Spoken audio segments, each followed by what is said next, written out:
El punto central que hay que dirimir aquí es si va a haber garantías democráticas de fondo y en la práctica. El punto central que hay que dirimir aquí es si va a haber respeto hacia la existencia de la oposición, hacia la existencia del polo democrático alternativo, o si van a continuar con el propósito de aplastar a esta organización, de borrarla del mapa, si van a seguir calumniándola como la han venido calumniando, si van a seguir mintiendo sobre ella como se ha venido mintiendo, si va a seguir operando el DAS o cualquier institución que lo reemplace como una policía secreta adscrita a la presidencia de la República, que tiene como uno de sus propósitos montar una empresa criminal para...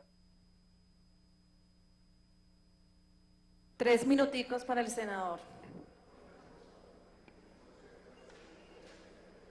Van a seguir las amenazas contra el polo democrático alternativo. Es muy grave que en este país, cada vez que el polo democrático alternativo exprese un punto de vista, le caiga una amenaza. Mañana hay un debate en la Cámara de Representantes citado por algunos de nuestros congresistas, por Iván Cepeda y por Wilson Arias, y ya fueron acusados de muerte porque van a hacer un debate sobre asuntos de la ruralidad colombiana, sobre problemas de tierra en el país. Van a seguir los asesinatos. Yo les cuento, Presidenta, que en las últimas semanas dirigentes del polo han sido asesinados 9, Luis Socarrás, Inocencio Rengifo, Ibio Efrén Caicedo, Rogelio Martínez, Iván de la Rosa, Rogelio Tunusco, Francisco Antonio Abello, Carlos Wagner Valencia. Estamos hablando de hechos realmente espantosos que están ocurriendo en Colombia. ¿Va a haber respeto a nuestro carácter de partido de la izquierda democrática? ¿Se va a continuar con el propósito de dividirlo, de empujarlo hacia la derecha? ¿Se va a respetar la institucionalidad del partido? El partido tiene una presidenta, tiene un comité ejecutivo, tiene un Congreso Nacional, tiene una organización estatutaria. ¿Eso lo va a respetar la administración o no lo va a respetar la administración? Y va a meter mano en las contradicciones que se dan dentro del polo, que por lo demás son contradicciones naturales en cualquier organización. Y la misma pregunta hago sobre el movimiento social. ¿Se va a continuar con la idea de satanizar al movimiento social, al sindicalismo, a los indígenas, a las gentes que luchan en Colombia? ¿Se va a continuar con la idea de dividirlos, de maltratarlos, de cooptarlos? Y concluyo diciendo esto, señora Presidenta. En estos temas, que son los temas de fondo, porque no hay norma democrática que pueda funcionar si el talante del gobierno no es democrático. Siempre las normas se podrán violar. En este, que es el tema de fondo, este gobierno de Juan Manuel Santos empezó muy mal, a nuestro juicio. ¿Se acuerdan el pleito que se armó con las mesas directivas del Congreso? Ahí violaron un artículo de la Constitución, en la práctica se violó, que señala que al partido de oposición hay que darle representación en las mesas directivas. Al polo se excluyó de la Comisión de Acusaciones de la Cámara de Representantes, que es la comisión que se supone hace de juez del presidente de la República. Hasta los del PIN les dieron representación. Entre otras cosas, sería bueno que el gobierno reconociera de una vez por todas que el PIN hace parte de la administración y no les siguieran dando ese tratamiento, a mi juicio, irrespetuoso que han venido dándoles ante un hecho que es suficientemente conocido por los colombianos. Tampoco se nos dio la posibilidad de participar en la Comisión Asesora de Relaciones Exteriores, donde una fuerza de oposición debería también tener participación. El caso del doctor Angelino, yo lamento, dadas las circunstancias, lamento.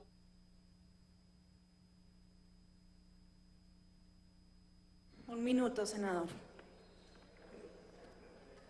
O sea, hablamos cada 1000 y nos acosan. El caso del doctor Angelino Garzón. Repito, lamento tenerme que referir a esto en este caso. Pero el doctor Angelino anda bregando a dividir el sindicalismo, anda cooptando dirigentes del polo democrático alternativo. Yo creo que eso es indebido, eso no es de talante democrático. Y además fue capaz de decir esto: cada día que se dilata la aprobación del Tratado de Libre Comercio es un triunfo de los grupos armados ilegales. Habría podido firmarlo Álvaro Uribe, ¿no? Cada día que se dilata la aprobación del Tratado de Libre Comercio es un triunfo de los grupos armados ilegales. Lo dice el vicepresidente de la República. Y por último, el pleito central que hoy tenemos con el gobierno, porque repito, aquí no es lo que dicen, aquí es lo que hacen. Nombraron a Felipe Muñoz, o mantuvieron mejor a Felipe Muñoz en la jefatura del DAS. María Jimena Duzán dice que es una pésima decisión del gobierno de Juan Manuel Santos. Es que el doctor Muñoz viene de la administración anterior, viene nada menos que del DAS. El doctor Muñoz tiene graves acusaciones que se tramitan en la fiscalía. Tiene problemas graves, no tengo tiempo de detenerme con respecto a acceso de información ilegal que le dieron en el caso de la UIAF, María del Pilar Hurtado, cuando él era superintendente de vigilancia. Tiene acusaciones graves por obstrucción a las investigaciones del DAS, acusaciones graves por interceptaciones durante su dirección, interceptaciones telefónicas, y tiene acusaciones graves porque se dice que conoció las infiltraciones que se hacían a la Corte Suprema de Justicia. Yo le pregunto a los santistas, son 9 millones, entre los 9 millones de santistas, el único que podía ser nombrado para la dirección del DAS era el señor Felipe Muñoz, el único que aquí en esta plenaria con toda tranquilidad dijo: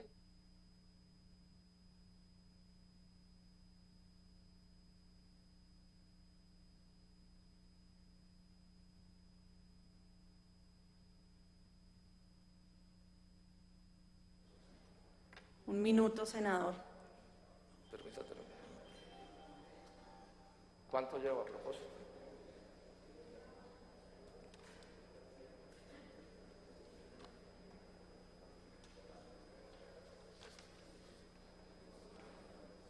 Es casi increíble que entre los 9 millones de santistas, el único que pudieran dejar era el señor Felipe Muñoz, que era preciso el que estaba subyúdice en el caso que nos ocupa.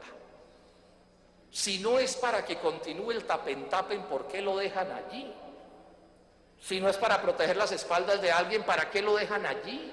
Es el único que sabe, nadie más en Colombia puede ejercer esa función. El Polo Democrático Alternativo, por supuesto, no puede compartir, y esto nos parece ser un hecho suficientemente grave por la manera como está empezando esta administración. Concluyo diciendo esto, y es como un mensaje de tranquilidad a los polistas y a los no polistas que no comparten los asuntos de fondo de esta administración. No nos vamos a entregar, no vamos a renunciar a lo que somos, no vamos a dejar de ser la oposición democrática.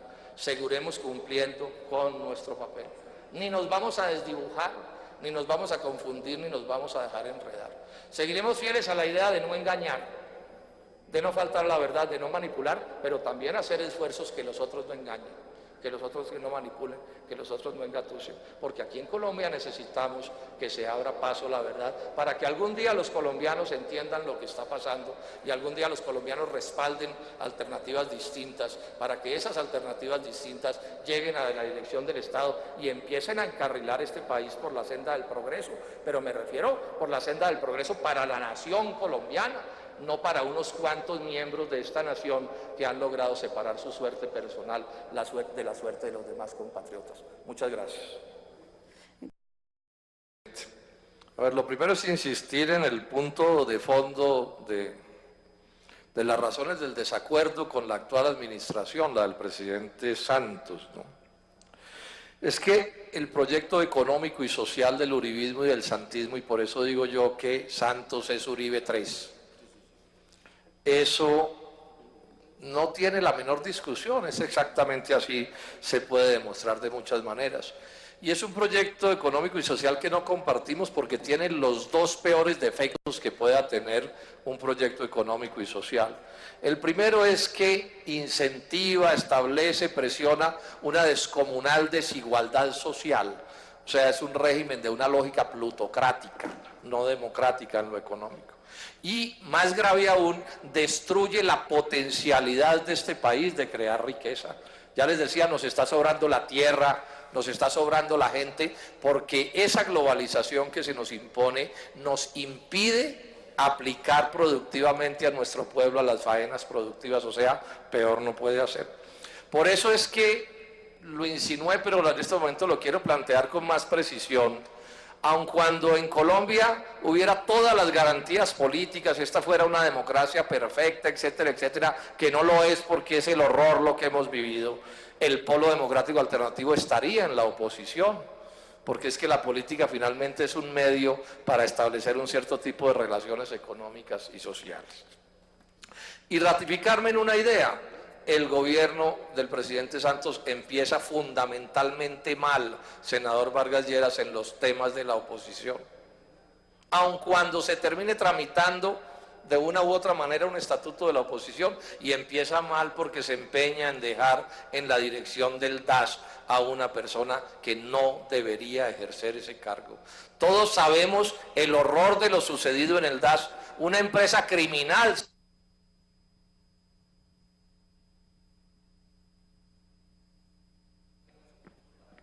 No ha cumplido los 5 minutos, lleva llevo 2 minutos tranquilo, y medio. No, tranquilo. Hubo un error allá. Lleva 2 minutos 10 segundos. Continúe, senador Robledo. Creo que una recomendación a la nueva mesa directiva: dejen los afanes y las carreras. Nunca había habido en el Congreso estos afanes que los están acosando ahora. Entonces, permítame, yo termino lo que estoy diciendo. Deja en la dirección del DAS probablemente al único colombiano que no se podía dejar. Tenían 9 millones para poner el reemplazo y dejaron precisamente ese. ¿Para qué, a mi juicio? Y la explicación del ministro del Interior es insuficiente, para dejarlo allí en las labores del tapen, porque todos sabemos lo que pasó allí y los vínculos que eso sucedido en el DAS tenía con la cúpula uribista, que hoy es en buena medida la cúpula del santismo. Esa es una realidad que está allí. Y no es un problema judicial, como se ha dicho, es un problema político. Aquí se está heredando el mismo estilo de la administración anterior. Entonces el señor Fabio Valencia Cosio nunca se sintió impelido a renunciar a pesar de los horrores del caso de su hermano. Ahí siguen estando Sabas Pretel y otros funcionarios sub iudice disfrutando de esos cargos. Un país en donde no hay responsabilidades políticas que son distintas de las judiciales, es un país que no puede resolver satisfactoriamente sus problemas. Una de las peores herencias de la administración del presidente Uribe es que aquí se eliminaron las responsabilidades políticas y todo se termina volviendo un problema de los jueces. Yo les pregunto a ustedes, ¿en qué país de la tierra podría pasar lo que aquí pasó en el DAS y no ha habido ni una renuncia?